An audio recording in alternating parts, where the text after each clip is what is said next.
Assalamualaikum warahmatullahi wabarakatuh. Di sini saya akan menjelaskan tentang dari alur aplikasi AAB Doorsmart. Kalau kita lihat di Whimsical, nanti ini linknya saya share di deskripsi. Di sini ada semacam blog singkat aja yang saya jadikan sebagai semacam sinopsis lah ya. Sinopsis untuk pengerjaan proyek AAB Doorsmart. Kemudian di sini saya suguhkan use case diagram. Di sini saya cuman membuat satu use case, yaitu dengan aktor customer dengan admin saja. Yang mana di sini ada beberapa case, yaitu login, pesan jasa, register, cek resi, cetak resi, dan lain sebagainya. Yang mana setiap case itu dapat diakses sesuai dengan hak akses aktor masing-masing. Ataupun case-case tertentu dapat bisa dilaksanakan jika suatu case itu sudah dilewati. Kemudian ada flowchart user di sini ketika user melakukan order, ini sederhana sekali. Ketika mengunjungi halaman company profile, dia boleh cek invoice atau tidak. Jika dia memproses, jika dia mencari maka diproses, maka muncul tampilannya apakah gagal ataupun berhasil. Kemudian ada menu untuk pesan jasa. Kalau pesan jasa itu harus login terlebih dahulu. Apakah sudah register? Jika belum register maka register. Jika sudah maka tinggal login saja. Dan disuguhkan oleh beberapa menu lagi, yaitu jasa perbaikan, jasa pencucian, dan jasa penyimpanan. Yang mana masing-masing itu punya halaman input masing-masing, yang intinya nanti sama-sama diproses sebagai pesanan dan konfirmasi pembayaran lalu berhasil atau akhir ya end. Ini simple flowchart untuk alur bagaimana si user itu melakukan pesan.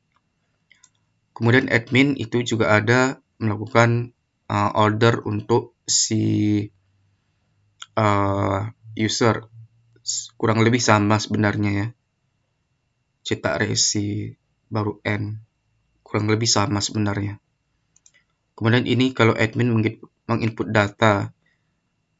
Sebenarnya di sini ada input data untuk tampilan toko, profil toko, testimoni, dan juga jasa dan sebagainya. Tapi di sini kurang lebih ketika admin itu melakukan login, kemudian validasi data ke halaman dashboard, maka disuguhkan beberapa halaman-halaman yang memang digunakan untuk si admin dapat memproses inputan data yang perlu.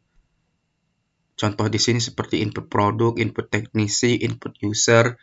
Tapi ada juga yang admin itu bisa menginput testimoni, menginput jasa-jasa untuk di tampilan-tampilan di halaman depan, ataupun juga menginput teknisi dan lain sebagainya.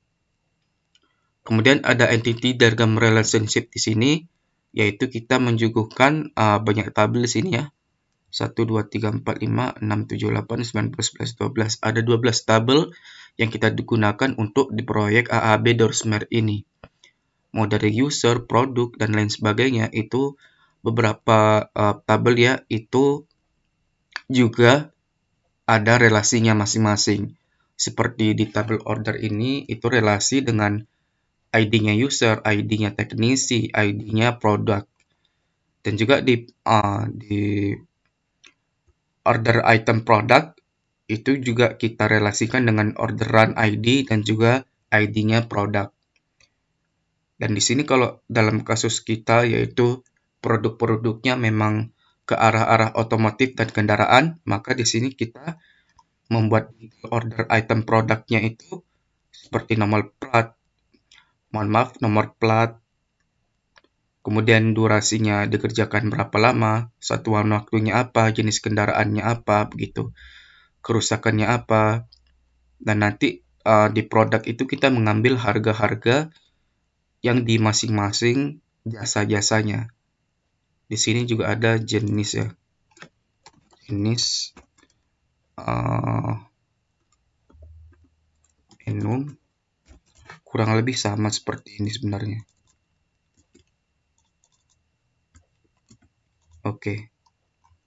Nah, kemudian ada FAQ tentang kami, profil toko, isi jasa, testimoni, itu digunakan untuk ketika mau mengubah atau mengcustom di halaman-halaman depan user. Maksudnya di kampanye profil depan yang kita suguhkan untuk user. Kemudian teknologi yang kita gunakan kira-kira menggunakan Laravel ke-8 untuk desainnya general atau umum kayak seperti Bootstrap. Kemudian untuk pergerakan-pergerakan ataupun aktivitas-aktivitas dinamis itu kita menggunakan Livewire karena lebih familiar dibandingkan dengan JavaScript. Kemudian untuk local server itu kita menggunakan SAMPP seperti biasa, yang di dalamnya itu ada MySQL untuk mengelola database. Kemudian PHP yang kita gunakan itu masih di versi 7.4. Kemudian ada Composer yang sudah ada demikian rupa dalam Laravel, digunakan untuk menginstal dependencies dan library-library dengan lebih mudah. Nah, kira-kira itu yang bisa disampaikan mengenai use case ataupun proses-proses dan juga diagram relationship untuk proyek AAB Dolsmar ini. Selanjutnya kita akan demokan bagaimana aplikasi tersebut berjalan.